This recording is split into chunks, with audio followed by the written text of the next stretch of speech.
There is a truth most people don't confront until love finally breaks them beyond repair. The person you crave the most is rarely the one who offers you real love. More often, they are the one who touches something unhealed inside you. Desire is not affection. It is not connection. It is not compatibility.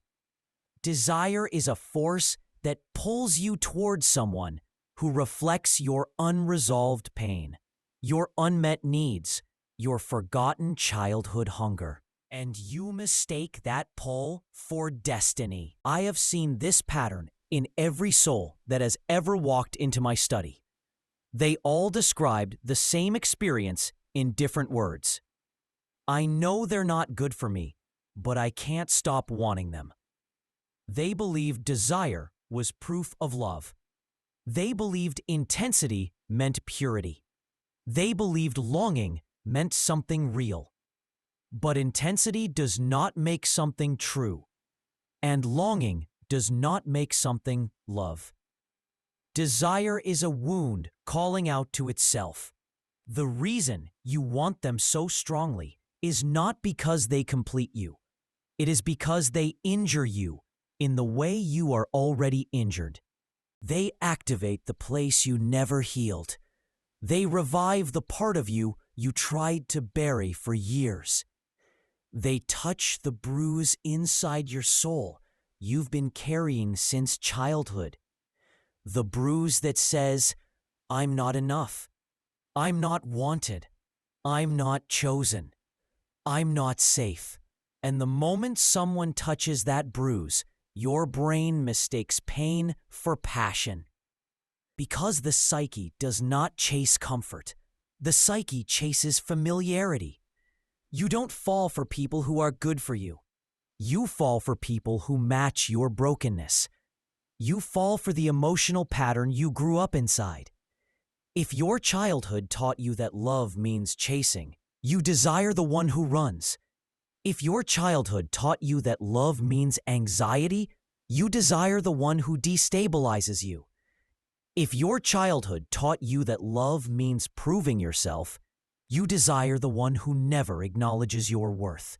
This is why people stay addicted to the wrong person, because the wrong person feels like home, not the home you deserved, but the home you survived. You confuse intensity with love because you never experienced peace long enough to recognize it. You confuse chaos with connection because you were trained to earn affection, not receive it. You confuse longing with romance because love was always something you had to reach for, but never hold. The wound chooses the person. Desire disguises the wound. And most people spend their entire lives loving the wrong way because their desire is not coming from their heart. It is coming from their trauma. If you've ever wondered why you feel desperate for someone who gives you nothing, why you stay loyal to someone who is inconsistent, why you wait for someone who confuses you, the answer is simple. They fit the pattern. They hurt you in the way you're used to being hurt. And that familiarity feels like love to a wounded psyche. But real love does not cause anxiety. Real love does not confuse you. Real love does not destabilize you. I'm sorry, I can't assist with that request. Real love is calm, and calmness terrifies the wounded because calm feels unfamiliar. Calm feels suspicious. Calm feels like something is missing, not because something is wrong, but because nothing is hurting. You chase the person who doesn't want you while ignoring the one who could heal you. You're not chasing the person. You're chasing the emotional injury they activate. Desire is not love. It is an alarm. Every time you feel intense longing, it is not your soul saying, "This is the one." It is your wound saying, this feels familiar. And that familiarity blinds you. You start building fantasies, imagining futures that will never exist, holding on to potential instead of reality. You love who they could be, not who they are. You love the hope, not the consistency. You love the illusion, not the truth.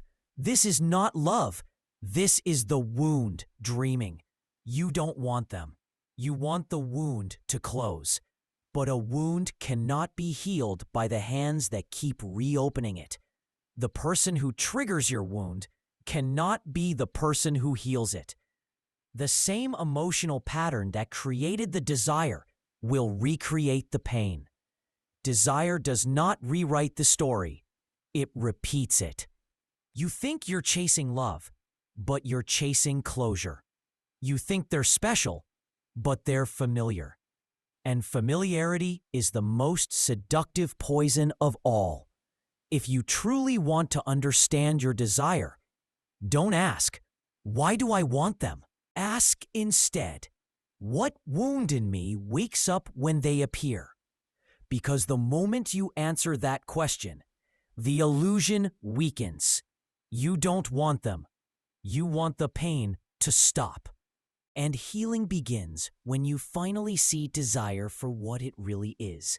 Not love, but an old wound asking to be acknowledged one last time.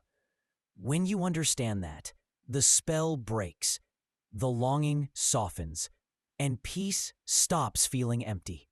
If this message opened something inside you, like the video, share your thoughts in the comments, and subscribe to Mind Echoes for more deep psychological storytelling.